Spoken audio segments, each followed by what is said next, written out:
big news, of course, of the day is former President Goodluck Jonathan says that he is going to consult widely to run for president in 2027. And, of course, one of the big issues that will be discussed is energy. We just talked about that with Arise business analyst Chika Mbona. Another is the cost of living, food. And here, of course, is going to be another big election point in 2027. This is the latest Jollof Index from SBM Intelligence. And you can see a link being drawn from what's happening at the Strait of Hormuz to your kitchen or your kitchen table. So from Hormuz to the pots, the SBM Jollof Index for Q1 2026. And basically the report says that the cost of making a pot of jollof rice is up almost 20% from October of last year. David Olujinmi is a financial analyst with SBM Intelligence. He joins us now. David, thank you much for being with us. Yeah, thank you so much for having me. Is this a proxy for inflation? Basically, yes. So the pot of jollof basically defines the most inclusive meal that Nigerians eat. So all across Nigeria, all across the 36 states, all across the 774 local government, everywhere you go in Nigeria, everybody eats rice, jollof rice.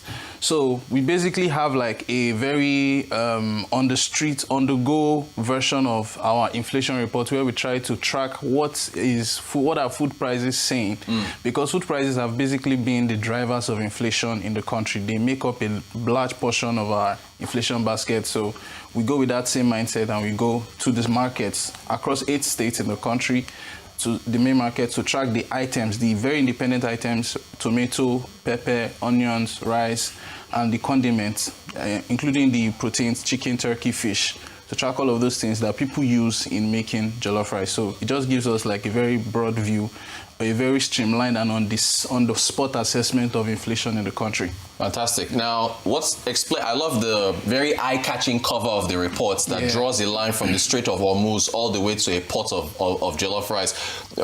So essentially, you draw the link for us. You're saying that the higher oil prices is making... So basically what we have now is we don't have any guardrails that protect Nigerians from the impact of oil price rising across the world. So from wherever it happens, if it happens in Venezuela, it's going to affect us here. If it happens, like we've seen, it happens in Iran, it's affecting us here in the sense that the cost of transporting a ton of grain from Kano to Lagos, according to our report, it increased from 50,000 to 75,000 between October till this period. That's a 50% rise because the cost of diesel has increased. Right now, we're seeing diesel at 2,000. By the time we're tracking the report, it was about 1,500. This is coming from 1,100, 1,000 naira that we're seeing in October. So we've seen a very direct impact. When diesel goes up, when fuel goes up, most especially diesel, because diesel power trucks, power transportation of agricultural items. So from the price of diesel to the price of transportation to the price of the market, to the price in the market, basically. So it's a very direct impact. That's the reason why we just found a link. When you want to talk about what caused the oil price increase, talk about the Strait of Hormuz. All of that action in the Middle East, it's a direct flow. Thank you for that. Okay, look, so again, big news, of course. President Goodluck Jonathan said he's going to consider consult before he runs for office for president in 2027. We're just live at his office there. We're talking policy, and you mentioned policy in your report because this ties directly to this election that's coming up in 2027.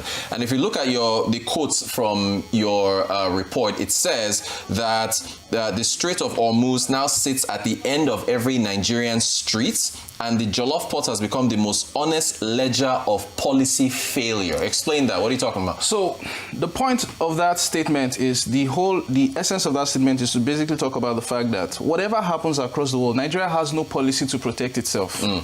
So there needs to be some form of government intervention. There needs to be policy intervention in the sense that we don't know what's going to happen tomorrow. We don't know what's going to happen next year. Anything is possible. Anything can happen. Apart from what's going on between US and Iran, there are also a number of factors that can come into play. Anything is possible. So Nigeria needs to come into that place where we need to start having policy intervention to protect the consumers. Because consumption basically is the bulk of the GDP. When people are unable to consume, government is unable to get taxes. It affects all of the economy. So we need to start coming up with systems that can protect the consumer, the average consumer in the streets, that ensures that people don't begin to feel. You ask, so we also did another report that's different from this. We discovered that 80-something% of the traders in the market can tell you why the prices of fuel increased. They tell you it's the Iran war. Nigeria and Iran basically do not have one large bilateral relationship. We don't have it. But you can imagine that something going on as far as thousands of miles away from us has that much impact on us to the point that even the people who don't listen to CNN or any of the global or any of the top, any of the big news stations. They like Arise News. Like Arise News, exactly. They actually know what's going on. They actually can tell you. So there's that policy intervention that needs to come into play. Yeah. Like, I'll use the example of in Ghana, they have the pricing window. They also have the same in Kenya too. Policies, systems that can serve as some form of guardrails. Yeah. That can serve as shock absorbers. Makes sense. And you mentioned Ghana in your report. Before I get to Ghana, the regions in Nigeria, you've got different. I thought it was the northern region that was seeing the most price pressure, but also seeing that in the south as well. So how is that playing out? Who's getting feeling the most pressure? So from our report, the people who saw the most price pressure were the people in Rivers State. So we saw that there was a 55% increase from October last year till March this year when we tracked the data. And for the people in the north, one of the reasons why they are seeing that price pressure is because of the ongoing farmers clashes. There's a lot of insecurity.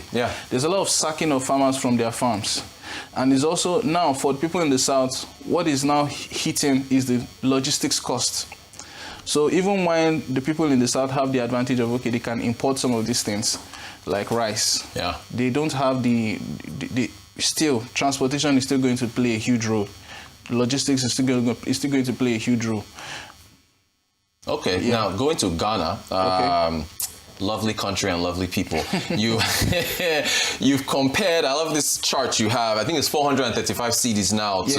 So for Ghana, the price increase was not as high as ours? No. Or? So Ghana is basically in a situation where food inflation is low. Very low. It's like 3% now or something. For April, it's 2.2%. Wow. So they're enjoying some bit of price stability. They've not had the kind of runaway cost of the dollar that we had, the effect of runaway cost. So between 2022 till date, their currency basically appreciated, unlike ours that depreciated by a lot. Right. So they have that advantage. They also have the advantage of a lot of food importation. Yeah. They import a lot of food items. They import from Nigeria. They import from Burkina Faso. And they also import from Togo. They import from Benin Republic. So they import a lot. And when you're an import-dependent country, runaway cost of the dollar would usually kick in. But for a country that is enjoying currency stability, it's the other way around for them. And I think you have a really nice chart where you compare on a dollar basis Nigeria and Ghana. Nigeria, of course, is much. Yeah, there it is. I really enjoyed this. So when we did the dollar cost comparison, you discover that real time, the benchmark is 100 there. There has been a 51% increase in food prices since 2023.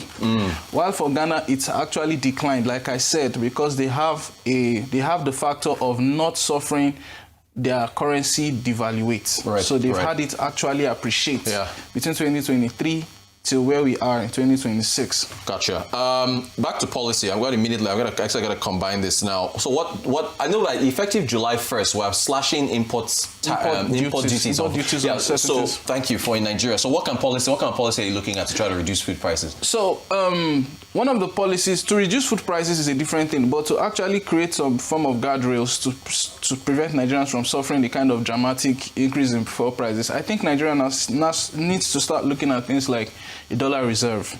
They need to start looking at, we used to have it before, and I know that subsidy is a very dicey subject, but we used to have things like an equalization fund in the past.